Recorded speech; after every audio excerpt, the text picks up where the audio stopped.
Yamaha kini berada di persimpangan besar.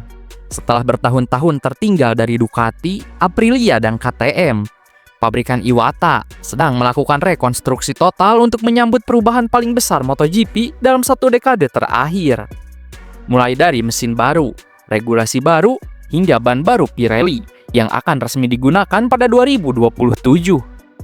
Artinya, semua pabrikan akan memulai babak baru tanpa membawa keunggulan historis masing-masing. Dalam situasi seperti ini, Yamaha membuat langkah berani yang tidak banyak diprediksi.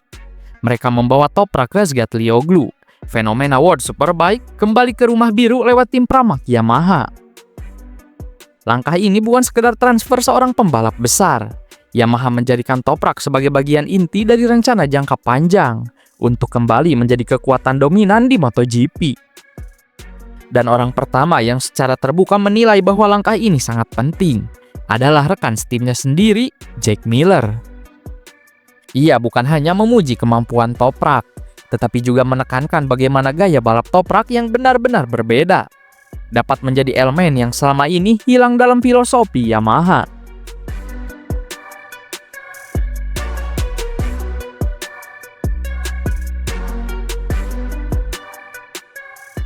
Tes Valencia kembali menjadi arena untuk melihat gambaran awal proyek tiap pabrikan untuk menghadapi musim baru.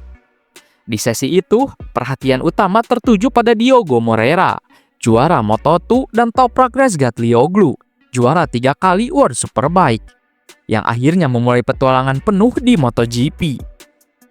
Secara catatan waktu, Toprak menutup hari di posisi ke-18 dengan 1 menit 30,667 detik. Sementara Moreira di posisi ke-21 dengan 1 menit 31,197 detik. Selisihnya kurang dari setengah detik. Namun konteks di balik angka ini jauh lebih penting. Moreira benar-benar merasakan MotoGP untuk pertama kalinya. Sedangkan Toprak sebelumnya sudah merasakan Yamaha M1 dalam beberapa kesempatan tes privat. Yang membuat pedok sibuk memperhatikan justru bukan posisi akhir, melainkan cara Toprak mengendarai Yamaha M1.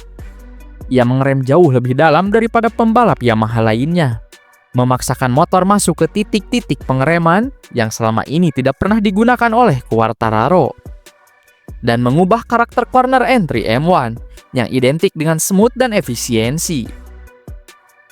Para teknisi Yamaha bahkan menyebut bahwa cara Toprak memaksa motor bekerja di zona-zona yang sebelumnya tidak pernah disentuh membuka wawasan baru bagi mereka.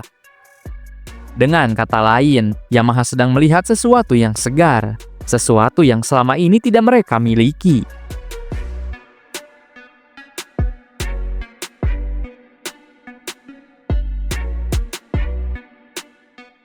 Jack Miller memperjelas segalanya lewat komentarnya yang sangat langsung.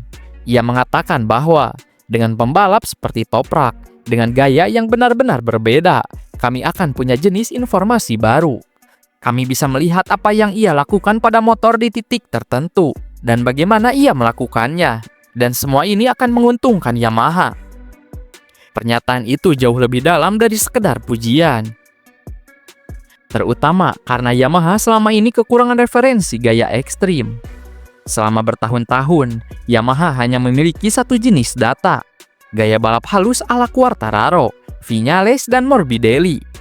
Semua pembalap Yamaha berada pada spektrum yang mirip, sehingga pabrikan hanya bisa mengembangkan motor berdasarkan satu referensi gaya riding yang sama.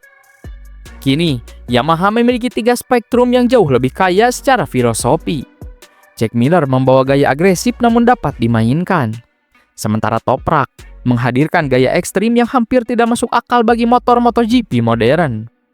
Gabungan gaya halus Quartararo, agresif terkontrol Miller, dan ekstrim teknikal khas Toprak menciptakan apa yang disebut Miller sebagai sumber informasi baru, yaitu basis data pengembangan yang jauh lebih beragam dan mendalam dibanding yang pernah dimiliki Yamaha sebelumnya. Selain itu, ini bukan sekedar data riding, ini adalah data filosofi. Gaya berkendara Toprak bukan hanya tentang pengereman dalam. Ia melakukan banyak hal yang secara tradisional tidak dilakukan pembalap Yamaha. Ia mendorong ban belakang untuk membantu rotasi motor. Ia mengontrol siding pada fase-fase yang biasanya dianggap beresiko oleh pembalap Yamaha lain. Dan ia mengubah lini mid corner secara agresif alih-alih mempertahankan flow lembut khas Yamaha. Ketiga aspek ini kemudian melebur menjadi satu pendekatan baru yang menggeser paradigma desain motor. Dari sini, Yamaha dapat menemukan wawasan baru untuk desain rangka, geometri, titik beban, atau bahkan filosofi pengereman mereka untuk proyek 2026 sampai 2027.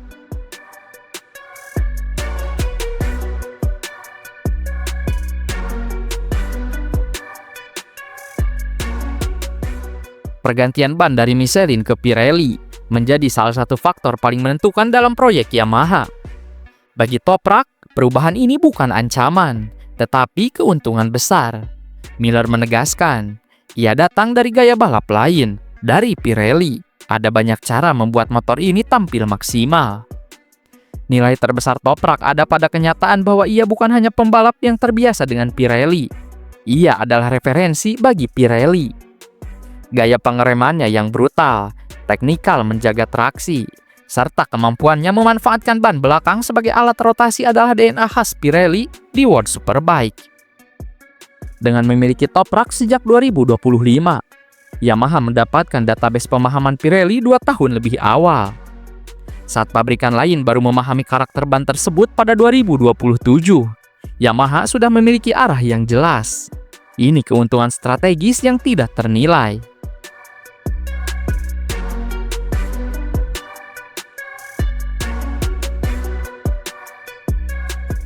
Ada kekhawatiran bahwa Toprak hanya akan memiliki satu musim mengendarai Michelin sebelum MotoGP beralih ke Pirelli. Namun Miller menjawab dengan tenang. Dia pembalap kelas dunia, motor tetap punya 2 roda dan throttle. Saya yakin dia akan beradaptasi dengan cepat. Ia juga menambahkan bahwa sepanjang musim sebelumnya, ia dan Quartararo saling belajar dari data satu sama lain. Dan kedatangan Toprak akan membuat sumber informasi itu semakin kaya. Tahun ini saya belajar dari data Quartararo, dan dia belajar dari saya. Dengan Toprak, informasinya akan lebih luas lagi. Adaptasi bukanlah masalah utama. Yang penting adalah bahwa gaya Toprak membuka pintu analisis baru bagi Yamaha.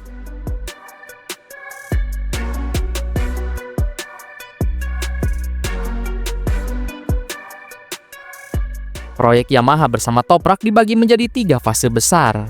Pada 2025, fokusnya adalah pengumpulan data, yaitu memahami cara kerja Toprak, bagaimana M1 bereaksi terhadap gaya ekstrimnya, serta bagaimana data tersebut berbeda dari referensi sebelumnya. Memasuki 2026, Yamaha memasuki fase integrasi multi-style, di mana mereka mulai menggabungkan gaya smooth Quartararo, agresif Miller, dan ekstrim Toprak untuk menciptakan karakter motor yang lebih fleksibel dan kompetitif. Lalu pada 2027, proyek mencapai titik puncak. Yamaha membangun motor dari nol dengan mempertimbangkan ban Pirelli serta seluruh database yang dikumpulkan 2 tahun sebelumnya, menjadikan Toprak sebagai komponen kunci dari desain teknikal generasi baru motor Yamaha. Toprak Razgatlioglu bukan hanya pembalap baru Yamaha, ia adalah katalis perubahan yang dapat menentukan arah sejarah mereka. Yamaha kini memiliki gaya balap ekstrim, pengalaman Pirelli, dan feedback yang memaksa motor bekerja di luar batas tradisionalnya. Ketika MotoGP memasuki era baru pada 2027, Yamaha mungkin menjadi salah satu pabrikan yang paling siap. Dan salah satu alasan terbesarnya bernama Toprak Razgatlioglu.